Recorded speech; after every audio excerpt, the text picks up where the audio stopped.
매년 새해가 되면 우리가 꼭 하는 인사가 있습니다. 올해도 시작하면서 다들 이렇게 인사하셨을 것입니다. 새해 복 많이 받으세요. 우리는 복을 많이 받으라는 인사를 매해마다 합니다. 그렇게 우리는 모두 복을 꿈꾸죠. 행복한 삶을 살고 싶어 합니다. 그렇다면 여러분, 행복한 삶을 살기 위한 조건에는 어떤 것들이 있을까요? 세상 대부분의 사람들은 이것이 필요하다고 이야기할 것입니다. 부가 필요하다고 이야기합니다. 될 수 있다면 타고난 부가 많을수록 행복한 삶을 살 수 있을 거라고 이야기합니다. 명예도 있죠. 높은 자리에 올라가 많은 사람의 관심을 받으며 그렇게 큰 영향력을 미치는 삶을 살면 행복한 삶일 것이라고 생각합니다. 학벌도 있겠죠. 이름 있는 명문대에 들어가야지만 좋은 삶을 살기 때문에 그렇게 지금도 이름 있는 대학에 들어가기 위해서 발버둥 치는 것을 보면 학벌도 참 중요한 행복의 조건인 것만 같습니다. 이런 여러 가지 조건들을 따지며 이것들이 충족되었을 때 우리는 행복한 삶을 살 것 같다고 이야기합니다. 지금 우리가 살고 있는 시대를 보면 더욱 그러하죠. 이런 것들이 다 모여야지만 내 삶은 완벽하고 그 누구에게 보일지라도 참 행복한 삶일 것이다 라고 이야기합니다. 그러다 보니 행복한 삶을 살기 위해서 하지 못할 것도 없습니다. 그 예가 오늘 본문 1절의 말씀 속에서 나오고 있습니다. 1절의 말씀입니다. 악을 행하는 자들 때문에 불평하지 말며 불의를 행하는 자들을 시기하지 말지어다. 말씀은 선포하고 있습니다. 불평과 시기는 왜 나올까요? 자신들의 행복을 꿈꾸며 1절의 말씀과 같이 악을 행하며 불의를 행하는 자들이 있습니다. 세상의 논리, 도덕적인 논리에 따지자면 악을 행하고 불의를 행하면 망해야 합니다. 잘 안 돼야 되죠. 그런데 그렇지 않죠. 악을 행하고 불의를 행할수록 그들은 더 잘 되는 것만 같습니다. 그러다 보니 다들 악과 불의를 행하는 것을 어려워하지 않는 그런 시대의 흐름에 휩쓸리게 되죠. 근데 여러분, 정말 이런 것들이 앞서 말한 부, 명예, 학벌 같은 것들이 행복의 필수 조건일까요? 미국의 정신과 전문의인 조지 베일런트 교수의 연구에 따르면 그렇지 않다고 합니다. 그는 성인 남녀 114명을 대상으로 약 70여 년간 연구를 했다고 합니다. 그 연구가 바로 하버드 대학교 성인 발달 연구입니다. 그는 연구에서 이 연구를 통해 이런 결론을 내렸다고 합니다. 물론 이 결론이 무조건적인 답이라는 것은 아닙니다. 미국, 그것도 대부분 중상층의 백인들을 대상으로 한 연구이기 때문입니다. 하지만 여전히 이 연구 결과는 우리에게 유의미한 메시지를 전하고 있습니다. 그의 연구에 따르면 행복의 조건 중 가장 중요한 조건은 이것이라고 이야기합니다. 뭔가 궁금하시죠? 바로 이것입니다. 고난에 대처하는 자세. 이것이 가장 행복에 있어서 중요한 조건이라고 이야기합니다. 이어지는 다음 조건들도 이렇습니다. 지속되는 배움, 안정적인 결혼 생활, 그리고 바른 건강 습관 등입니다. 진짜 이거 하나면 행복해질 것 같은 마법과 같은 조건들이 아니죠. 그저 우리가 생각할 수 있는 아주 평범하고 무난한 것이 행복에 있어서 가장 필수 조건이라고 이 연구 결과는 이야기하고 있습니다. 앞서 말한 부, 명예, 학벌 등에 대해서 오늘 본문 2절의 말씀은 이렇게 평가합니다. 그들은 풀과 같이 속기 배임을 당할 것이며 푸른 채소같이 쇠전할 것이미로다. 풀과 같이 그리고 푸른 채소와 같이 언제 사라질지 모르는 외부 조건들이라는 것이죠. 그러나 자신 안에 있는 이 성숙한 방어 기제는 모든 것을 앞서 말한 그 외부 조건들을 다 잃은 상황일지라도 대처할 수 있는 힘이 되어줍니다. 그러니 이 방어 기제만, 고난에 대처할 수 있는 자세만 잘 갖춰져 있다면 그런 것들이 없어진다 하더라도 행복한 삶을 계속해서 이어갈 수 있는 힘이 된다는 것이죠. 그리고 이 힘은 외부적인 조건이 아닌 사랑하는 사람과의 관계를 통해서 얻을 수 있었다라는 연구 결과를 그는 발표합니다. 그러니까 사랑하는 사람과의 관계를 통해서 어떤 상황에도 대처할 수 있는 방어 기제를 기른다면 우리의 삶은 행복해질 거다라는 것이죠. 그런데 세상의 관계 역시 불완전하죠. 사랑하는 사람과의 관계도 언제 깨어질지 모릅니다. 계속 흔들리죠. 그렇다면 우리는 어떻게 해야지만 정말 행복한 삶을 살 수 있을까요? 그런데 여러분, 그리스도인에게 있어서 어떻게 해야 행복한 삶을 살 수 있을까라는 질문은 제대로 된 질문이 아닙니다. 왜일까요? 왜 이것은 우리 그리스도인에게서 틀린 질문일까요? 이 질문을 잘 들여다보면 이 질문 속에는 나가 숨겨져 있습니다. 그러니까 나를 기쁘게 하는 것을 찾는 것이죠. 행복한 삶을 살면 내가 기쁘기 때문에 그 나를 기쁘게 할 수 있는 행복의 조건들을 찾는다는 것입니다. 나를 기쁘게 하는 삶을 쫓기 위해 노력한다는 것이죠. 근데 이 삶은, 나를 기쁘게 하는 삶은 세상의 방법과는 다를 바 없는 삶이라는 것입니다. 그렇다면 오늘 우리가 바르게 해야 될 질문은 무엇일까요? 바로 이것입니다. 어떻게 하면 우리 하나님을 기쁘시게 하는 삶을 살 수 있을까? 이것이 우리에게 있어서 바른 질문이라는 것입니다. 다른 누군가를 기쁘게 하는 일은 참 어렵습니다. 어떻게 해야 그 상대방을 기쁘게 해야 할지 잘 모르죠. 그 답을 찾기가 참 어렵습니다. 근데 우리 하나님께서는 그런 어려움마저도 거두어 가십니다. 우리에게 확실한 답을 주시죠. 이렇게 하면 너희들이 나를 기쁘게 할 수 있을 것이다. 그 답을 성경을 통해서 우리에게 전해주십니다. 너희들은 이렇게 살기만 하면 돼. 모범 답안을 이미 우리에게 주셨죠. 그 답이 오늘 본문 3절과 4절의 말씀에도 나오고 있습니다. 여호와를 의뢰하고 선을 행하라. 땅에 머무는 동안 그의 성실을 먹을거리로 삼을지어다. 또 여호와를 기뻐하라. 그가 내 마음의 소원을 내게 이루어 주시리로다. 앞선 그 행복을 위한 조건과 같이 그렇게 특별한 답들은 아닙니다. 하나님을 의지하는 삶을 살아라. 선을 행하는 삶을 살아라. 이 땅에 사는 동안 성실하게 살아라. 그리고 기쁨은 오직 주님에게서만 찾아라. 그러면 너희 삶은 행복해질 거다. 라는 답을 주십니다. 이 답, 우리가 너무나 잘 알고 있는 답들이죠. 이미 우리가 말씀을 통해서 여러 번 듣고 거의 애운 답일 것입니다. 그런데 정말 이렇게 살아가고 있는지 여러분께 묻는다면 여러분 어떠하신가요? 이 네 가지 삶의 모습이 우리가 추구해야 될 삶의 모습인 것은 우리가 알고 있습니다. 그런데 여러분, 오늘 우리가 의지하고 있는 것은 무엇인가요? 착하게 산다고 생각하지만 그 착함의 기준은 또 어디에 있나요? 여러분, 무엇을 위해 오늘도 그렇게 열심히 성심을 다하여서 살아가셨나요? 그리고 우리의 기쁨은 어디에서 찾고 계십니까?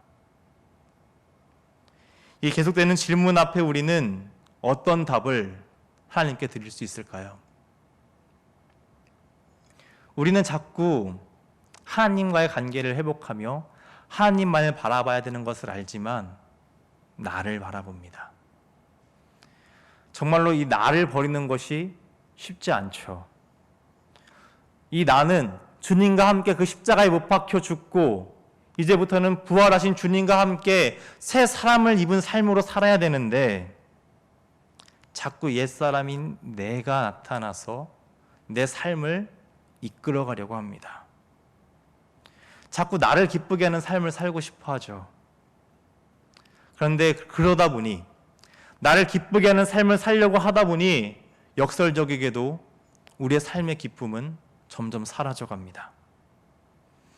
어느새 우리도 오늘 본문의 1절의 말씀처럼 하나님 앞에서 나의 기쁨을 먼저 찾는 악과 불의를 행하는 삶을 살기 때문에 쉬 사라져 버리는 그런 목마름을 경험하곤 합니다. 그것들로 얻은 기쁨과 행복은 참 쉬 사라져 버리죠. 우리는 답을 너무나 잘 알고 있습니다. 답안지를 뻔히 보고 있죠. 그럼에도 자꾸 오답을 선택합니다. 어떻게 해야지 오답의 굴레를 벗어나 처음 하나님께서 창조하셨던 그 에덴 동산에서의 때와 같이 하나님과 그 놀라운 사랑 관계 안에 살아가며 하나님의 뜻을 구하고 하나님 주시는 그 복을 누리는 삶을 온전히 살아갈 수 있을까요? 그 답을 계속되는 말씀이 우리에게 선포하고 있습니다. 시편 37편의 소제목을 보면 다윗의 시라고 기록되어 있습니다. 다윗을 떠올리며 우리는 하나님의 마음에 합한 자, 그 합한 자로서 아주 행복한 삶을 살아간 사람으로 우리 인물상을 그려갈 것입니다. 어떻게 보면 모범 답안을 따라서 살아간 사람이다 라고 생각할 수 있죠. 그런 다윗의 노년의 인생의 거의 마지막에 지은 시가 오늘 본문 37편의 시입니다. 그런 다윗은 오늘 우리에게 어떤 삶을 살아야 되는지를 본문 5절의 말씀으로 권면하고 있습니다. 5절의 말씀 우리가 한 목소리로 함께 읽어보겠습니다. 내 길을 여호와께 맡기라. 그를 의지하면 그가 이루시고. 아멘. 그렇죠. 답을 보면 참 쉽습니다. 이거 너무 쉬운 답이다 라고 생각되시죠? 우리의 갈 길을 하나님께 맡기고 주님만 의지하면 주님께서 이루실 것이다 라고 약속하십니다. 그러니까 우리 그리스도인의 삶은 하나님께 모든 것을 맡기고 의지하는 삶이 되어야 한다는 것이죠. 근데 그러기 위해서는 무엇이 필요할까요? 하나님을 신뢰해야 됩니다. 여러분, 다시 한번 질문을 드리겠습니다. 여러분은 하나님을 얼마나 신뢰하고 계십니까? 한번 퍼센테이지로 내가 하나님을 얼마나 신뢰하고 있는지를 한번 그 수치를 재보시기 바랍니다. 머릿속에 떠올린 그 퍼센테이지가 계실 것입니다. 근데 여러분, 하나님을 신뢰하는 것에서 있어서 100%가 아니면 신뢰하지 않는 것입니다. 0.01%라도, 그러니까 내가 하나님을 99.9% 신뢰하는 것은 하나님을 불신하는 것과 다를 바 없다는 것이죠. 그럼 여러분은 하나님의 말씀에 얼마만큼 순종하고 계십니까? 이것도 퍼센테이지로 따져보면 나는 몇 퍼센트 정도 순종하시는 것 같습니까? 이것도 앞선 신뢰의 문제와 같은 것이죠. 이 두 가지를 여러분께 질문드리는 이유가 있습니다. 이 두 가지는 같은 아주 밀접한 관계에 있기 때문입니다. 이 둘은 정비례의 관계입니다. 내가 하나님을 신뢰하면 순종의 삶을 살아갑니다. 하나님을 그리고 신뢰하지 못한다면 불순종의 삶을 살아가게 되는 것이죠. 달리 표현하자면 내가 하나님을 신뢰한다고 말하면서 불순종한다면 100% 순종하지 못한다면 거짓된 삶을 살아가시는 것이란 말입니다. 물론 하나님의 마음에 합했던 자 다윗도 그의 삶의 모든 순간에서 100% 신뢰하며 100% 순종의 삶을 살았던 것은 아닙니다. 그의 삶에서 수없이 넘어지고 흔들렸죠. 그렇게 불순종의 길로 나아간 적이 참 많습니다. 그로 인해 두려움으로 강에 떠들기도 했으며 참 말로 표현하기도 어려운 불륜과 살인을 저지르기도 했습니다. 그리고 심각한 가족의 깨어짐도 경험하죠. 인간적으로 본다면 그런 다윗의 삶은 여러 번 실패하고 무너져서 도저히 회복할 수 없는 불행한 삶이다 라고 이야기할 수 있을 것입니다. 그런데 다윗의 삶은 그렇게 끝나지 않았습니다. 여전히 하나님의 마음에 합한 자로 불리며 그는 하나님 안에서 행복한 삶을 살았습니다. 오늘 본문의 6절의 말씀과 같이 하나님께서는 그런 다윗을 빛과 같이 한낮의 햇살과 같이 빛나게 하셨습니다. 무엇이 이 은혜의 삶을 가능케 했을까요? 다윗은 항상 순종의 삶을 추구했습니다. 넘어진 자리에서 주저앉아 계속해서 악을 행하는 삶이 아니라 그 자리를 벗어나 어떻게 해서든 하나님의 품 안에 다시 들어가기 위해 발버둥 치는 삶을 살았습니다. 깨어 기도하며 하나님의 자비를 간구했습니다. 다시 하나님께 완전히 순종하며 하나님을 기쁘시게 하는 삶을 살기 위해 그는 매 순간 자신의 온 힘을 다해 100%를 던져가며 그렇게 도전하며 결단하는 삶을 살았습니다. 흔히 스마트폰을 오래 쓰기 위해서, 그러니까 배터리를 오래 사용하기 위해서 스마트폰을 충전기에 꽂아놓은 채로 사용하지 말라고 이야기합니다. 꽂아놓은 채로 계속 사용하게 되면 금방 배터리의 수명이 다해서 오래 사용하지 못한다는 것이죠. 세상의 물건은 그렇습니다. 하지만 우리의 삶은 항상 하나님께 연결되어 있어야 됩니다. 그 충전선이 항상 꽂혀져 있어야 된다는 것이죠.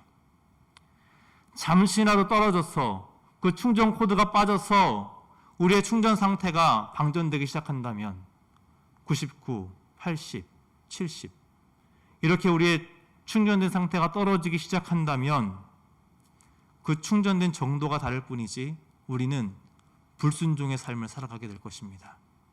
하나님을 신뢰하는 그 마음을 빼앗기기 시작할 것입니다. 그렇기 때문에 단 한순간이라도 하나님과 떨어지지 않기 위해서 우리는 그 충전선을 반드시 꼽고 꼭 붙잡고 있어야 됩니다. 그 삶을 다윗이 살아냈다는 것입니다. 혹여 자신의 실수로 그 선이 떨어졌을 경우 어떻게 해서라도 바로 끼우기 위해서 충전된 삶을 살기 위해서 다윗은 발버둥 쳤던 것입니다. 하나님으로 충만하기 위해서 기도로 나아갔으며 항상 순종하기 위해서 그는 온전히 하나님만 바라봤습니다. 그 삶이 바로 다윗의 삶이었습니다. 하나님을 의지하고 순종하는 삶의 방법, 그 길을 걷는 방법은 기도 가운데 하나님의 뜻에 익숙해지는 것 말고는 없습니다. 그러니까 우리의 생활 습관이, 우리의 모든 것이 하나님의 뜻에 익숙해지는 훈련의 시간이 필요하다는 것입니다. 기도를 통해 우리의 모든 것을 하나님께 내어드릴 때 우리는 이 순종의 삶을 살아갈 수 있습니다.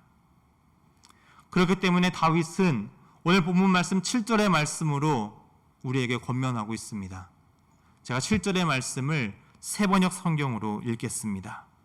화면을 보시면 새번역 성경 번역이 나오고 있습니다. 잠잠히 주님을 바라고 주님만을 애타게 찾아라.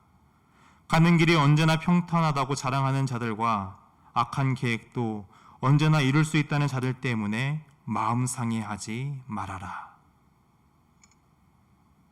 우리가 어떻게 해야지 하나님의 뜻 가운데 들어갈 수 있는지 그 비결이 7절의 말씀 속에 나오고 있습니다. 하나님의 뜻에 익숙해지기 위해서는 잠잠해져야 합니다.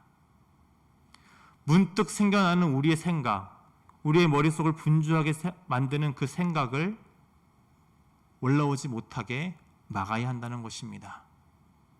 하나님의 뜻 가운데 들어갈 수 있도록 그 모든 분주함, 모든 생각을 내려놓고 잠잠하게 하나님만 찾아야 한다는 것입니다. 왜 우리가 하나님을 신뢰하지 못하고 전적으로 맡기지 못하는 것일까요? 자꾸 내 뜻이 올라와서이기 때문입니다. 기도하면서도 하나님의 뜻에 순종한다고 말하면서도 자꾸 내 뜻이 그렇게 스물스물 올라와서 우리의 분주한 마음을 내려놓지 못하게 합니다. 그러니 우리는 기도를 통해서 그것들을 내려놓고 조용히 하나님의 뜻 앞으로 나아가는 훈련을 해야 합니다. 오늘 우리의 마음도 여전히 분주할 것입니다. 지금 이 순간도 마찬가지일 것입니다. 여전히 우리를 괴롭히고 자꾸만 잠깐만이라도 그 집중을 놓친다면 불쑥 찾아오는 그런 생활에 우리의 삶의 문제들이 있을 것입니다. 그것들을 내려놓기 위해서 훈련이 필요합니다. 우리의 생각과 뜻을 내려놓고 잠잠해질 수 있는 시간이 필요하다는 것입니다. 그러기 위해 우리는 기도의 자리를 사모해야 됩니다. 항상 기도할 수 있도록, 항상 깨어서 하나님의 음성에 귀 기울일 수 있도록 우리를 단련해야 됩니다. 기도하며 우리의 모든 것을 내어드릴 수 있을 때 우리는 하나님을 신뢰할 수 있습니다. 그리고 다른 것을 찾아서는 안 됩니다. 분명하게 말씀은 전하고 있습니다. 주님만을 어떻게 찾으라고요? 애타게. 정말 애타게 찾아야 된다는 것입니다. 근데 우리는 어떠합니까? 우리의 기도는 정말 주님만을 애타게 찾는 기도입니까? 주님께서는 기도를 가르쳐 주실 때 우리에게 이렇게 가르쳐 주셨습니다. 마태복음 6장 9절과 10절의 말씀입니다. 우리가 잘 알고 있는 주기도문의 앞부분이죠. 그러므로 너희는 이렇게 기도하라. 하늘에 계신 우리 아버지여, 이름이 거룩히 여김을 받으시오며 나라가 임하시오며 뜻이 하늘에서 이루어진 것 같이 땅에서도 이루어지이다. 주님께서 무엇을 기도하라고 말씀하십니까? 먼저 하나님을 찾고 높여드리는 기도를 하고 있습니다. 이것이 우리의 제일 첫 번째 기도가 되어야 된다는 것이죠.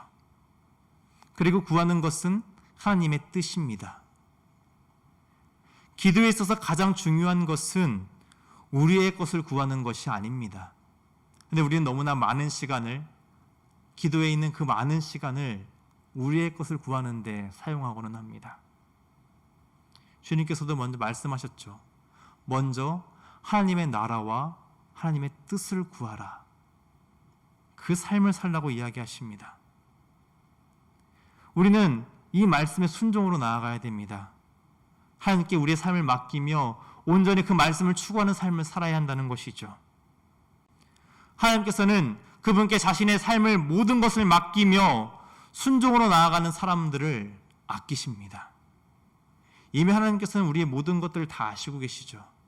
내 필요를 아신다고 이야기하셨습니다. 다 준비해 놓으셨습니다. 우리가 올바른 것을 구하며 올바른 것을 기도하며 나아갈 때 이런 것들은 다 주어진다고 약속하셨습니다. 그러면서도 우리의 마음이 자꾸 흔들리죠. 왜 흔들릴까요? 다윗이 이렇게 이야기하죠. 세상의 잘됨을 보며 마음 상해하지 말라고 이야기합니다. 기도하면서도 자꾸 흔들리는 이유는 세상의 것에 마음을 빼앗기기 때문입니다.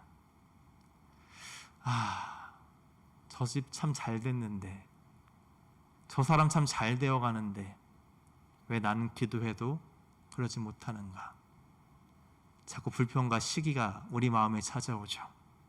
근데 여러분, 우리의 기도의 시간, 하나님 한 분만 바라봐도 참 부족한 시간입니다. 하나님과 그 놀라운 사랑을 나누는 이 교제의 시간을 그런 질투와 불평, 원망의 대화들로 빼앗겨서는 안 된다는 것이죠. 우리가 아무리 욕심내며 세상의 것을 구해서 그것을 구하는 삶을 쫓아간다 하더라도 그것은 아마 겨우 아주 작은 부분밖에 얻지 못할 것입니다. 그러나 우리가 하나님의 것을 제대로 구한다면 우리가 생각했던 것 이상으로, 아니 더 좋고 더 선한 것으로 우리의 삶에 채워주시는 분이 하나님이십니다. 그러니 여러분, 하나님을 온전히 의지하고 하나님만 애타게 찾으시기 바랍니다. 그것이 오늘 우리의 기도여야 합니다. 사랑하는 여러분, 행복의 삶에 대한 답은 너무나 간단합니다. 우리가 잘 알고 있는 답입니다. 이미 답안지가 우리에게 주어졌죠. 그럼에도 자꾸만 흔들리는 것은 우리네 마음일 것입니다. 다윗도 그렇게 흔들렸습니다. 그렇게 넘어졌습니다. 그런데 그의 노년에 이르러서 그는 어떻게 이야기하고 있나요? 내 길을 하나님께 맡기라.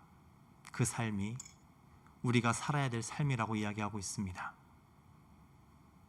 그렇게 그는 시편 37편을 통해 순종으로 하나님께 자신의 삶을 맡기는 삶, 악을 떠난 삶을 산 그들이 누렸던 복에 대해서 계속해서 노래하고 있습니다. 하나님을 찬양합니다. 그렇게 삶을 살았던 이들도 여전히 우리와 같이 비틀리고 넘어지기도 했습니다. 연약한 인간이기에 그렇습니다. 그럼에도 그들이 계속해서 순종의 삶을 살 수 있었던 것은 하나님의 은혜가 있었기 때문입니다. 시편 37편 23절과 24절의 말씀을 마지막으로 보겠습니다. 여호와께서 사람의 걸음을 정하시고 그의 길을 기뻐하시나니 그는 넘어지나 아주 엎드러지지 아니함은 여호와께서 그의 손으로 붙드심이로다. 아멘.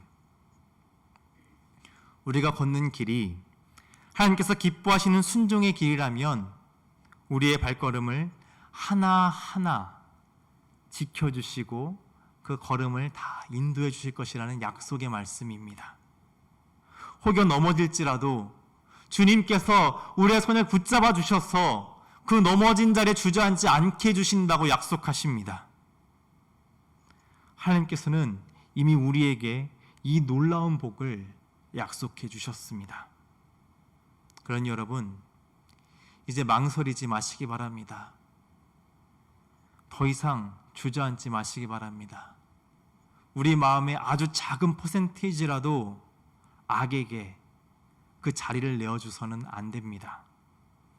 하나님의 뜻에 100% 신뢰하며 하나님의 뜻에 100%로 순종하는 삶을 사는 믿음의 사람이 되어야 합니다. 그런 우리의 삶을 하나님께서는 너무나도 기뻐하실 것입니다. 우리의 길을 그렇게 하나님께 맡길 때 하나님께서는 우리의 삶을 빛과 같이 빛나게 하실 것입니다. 하나님께서는 우리가 이 복을 누리며 하나님 안에서 행복한 삶을 살기를 바라고 계십니다. 그러니 이제 세상의 것에 마음 흔들리며 마음 상해하지 마시기 바랍니다. 그저 주님만을 찾으며 주님만을 애타게 바라보는 여러분이 되시기를 바랍니다. 우리의 삶을 선하게 이루실 주님만 의지하며 우리의 길을 온전히 하나님께 맡기는 믿음의 사람들이 되시기를 주님의 이름으로 축원합니다. 기도하겠습니다. 우리의 길을 정하시고 인도하시는 하나님 아버지, 언제나 변함없이 우리의 손을 붙잡고 믿음의 길을 걷게 하시니 감사합니다. 이 믿음의 길을 걷는 가운데 우리의 마음이 흔들릴 때가 있음을 고백합니다. 세상의 기쁨을 따르며 악과 불의를 행하는 자들의 형통을 보며 질투하고 마음 상해하고는 했습니다. 그리고 하나님의 기쁨을 구하기보다 나의 기쁨을 구하는 것이 우선일 때가 많았습니다. 이렇게 흔들리는 우리의 모습을 용서하시고 다시 온전히 믿음의 길을 가도록 우리를 붙잡아 주시는 하나님의 사랑을 의지하며 회개로 나아가오니 용서하시고 이제는 주님께 길을 맡기는 순종의 사람이 되게 하여 주옵소서. 우리의 모든 것을 다해 하나님을 신뢰하며 작은 것 하나도 놓치지 않고 순종하는 믿음의 길을 걸어가기를 소망합니다. 그러기 위해 기도로 잠잠히 하나님의 뜻을 바라며 오직 하나님만 애타게 찾으며 나아갑니다. 흔들릴지라도 주님의 손 놓지 않고 우리가 순종의 길을 가도록 붙드시는 주님과 동행하며 우리의 길을 온전히 하나님께 맡기는 믿음의 사람이 되게 하여 주옵소서. 사랑이 많으신 우리 주님 예수님의 이름으로 기도드립니다. 아멘.